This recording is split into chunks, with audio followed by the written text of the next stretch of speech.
परिणिती शिंदे जी. मी महाराष्ट्रामध्ये नुकतीच झालेली जी अतिवृष्टी आहे त्याच्याबद्दल बोलू इच्छित आहे. महाराष्ट्रामध्ये सप्टेंबर महिन्यामध्ये खूप मोठ्या प्रमाणात अतिवृष्टी झाली आणि पुराची परिस्थिती निर्माण झाली, ज्याच्यामुळे हजारो शेतकऱ्यांचा संसार उद्ध्वस्त झाला.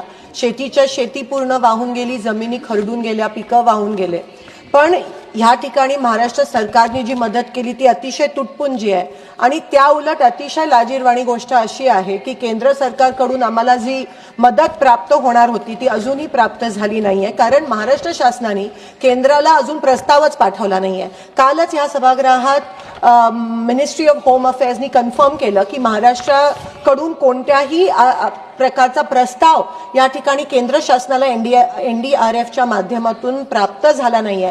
आणि त्यामुळे अनेक महाराष्ट्र, खास करून सोलापूर आणि उस्मानाबादच्या शेतकऱ्यांवर खूप मोठ्या प्रमाणात त्या ठिकाणी अन्याय होत आहे. महाराष्ट्र शासन करतेच, पण केंद्र शासन पण शेतकरी आमचे मायबाप आहेत, या देशाचा कणा आहे आणि त्यांच्यावर अन्याय होतोय. आम्ही मागणी पण केलेली की ओला दुष्काळ जाहीर झाला पाहिजे, कर्जमाफी झाली पाहिजे, मुलांची शैक्षणिक कर्जमाफी झाली पाहिजे शेतकऱ्यांची, पण ते देखील केलं नाहीये. महाराष्ट्र सरकार आणि केंद्र सरकार हे फक्त निवडणुका जिंकण्यात मग्न आहे.